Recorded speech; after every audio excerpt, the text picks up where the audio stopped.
Assalamualaikum warahmatullahi wabarakatuh. Halo teman-teman, kembali lagi bersama Art Movie.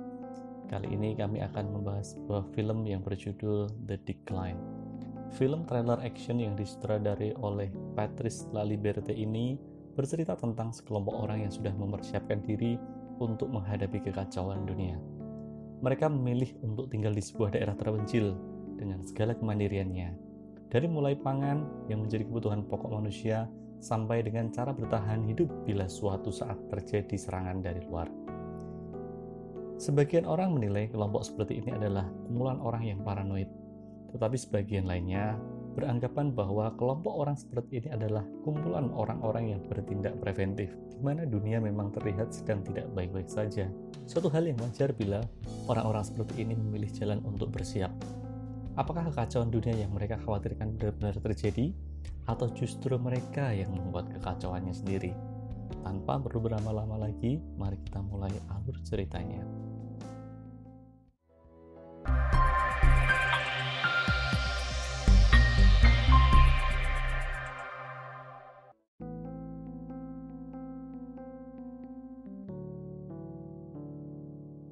Film ini dimulai dari seorang yang bernama Anthony, yang sedang membangunkan putrinya di tengah malam untuk bergegas meninggalkan pulau mereka. Mereka dengan sigapnya membawa peralatan-peralatan yang penting-penting saja untuk dibawa. Pada tengah malam di musim salju, mobil mereka menuju ke suatu tempat. Namun rupanya ini adalah simulasi yang sudah dilakukan keluarga Anthony berulang-ulang.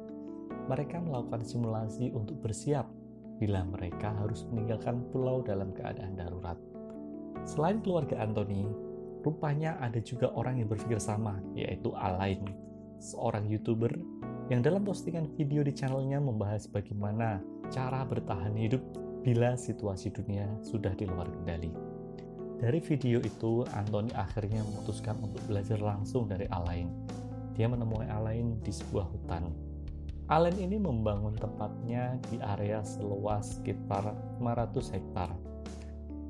Tempat itu berlokasi di sebuah hutan yang terpencil, dengan salju yang tebal yang menutupinya, serta akses yang jauh dari keramaian membuat tempat itu sangat sempurna bagi mereka yang berpikir preventif ataupun paranoid. Rupanya Anthony tak sendiri, di sana juga sudah ada orang yang berpikiran sama dengan Anthony. Mereka ini adalah orang-orang yang mempunyai pandangan tentang dunia yang bisa saja kacau suatu saat. Mulai dari Rachel, Sebastian, David, Anna, dan Francois. Mereka bersatu dalam satu hal, yaitu bersiap untuk sebuah kacauan dunia. Setelah perjalanan yang cukup jauh, Anthony ditunjukkan tempat tidurnya. Mereka semua tidur di sebuah tenda dengan tempat tidur yang terpisah, kecuali Alain, sang pemilik lokasi yang tinggal di rumah kayu yang dibuatnya. Tur singkat segera diberikan oleh Alain kepada Anthony. Ditunjukkan dari mulai daya listrik mandiri yang dimilikinya, kandang ayam untuk keperluan makan mereka, sayuran yang ditanam sampai persediaan bahan bakar dari kayu kering, serta bunker yang menyimpan persenjataan bila suatu saat mereka dalam kondisi terancam. Di lokasi ini, semua kebutuhan untuk bertahan hidup sudah tersedia. Malam berikutnya, mereka semua makan malam. Beberapa anggota memuji masakan Alain. Suasana terasa hangat. Sekumpulan orang-orang ini terlihat baik dan mempunyai misi yang mulia. Keesokan harinya, mereka diajari oleh Alain cara bertahan diri. Rachel terlihat sangat ahli dalam menembak di setiap titik latihan yang dibuat oleh Alain. Sampai pada Alain menerima pesan dari GPS yang dipasang pada jebakannya. Seekor kelinci telah masuk dalam perangkap. Malam kembali datang, suasana hangat seperti malam-malam sebelumnya selalu terasa. Dengan api unggun, mereka bercerita satu sama lain. Sampai esok hari, di mana Alain memberikan pelajaran tentang bertahan hidup dengan merakit sebuah peledak. Sesi latihan berakhir dengan menguji cobanya. Sesaat semua berjalan seperti biasa, hingga saat Francois berjalan, tiba-tiba peledak yang dirakitnya meledak dan membuatnya tewas seketika. Ketegangan dimulai saat Rachel berniat ingin melaporkan kecelakaan ini ke polisi. Alain berpikir untuk tidak membawa hal ini ke polisi.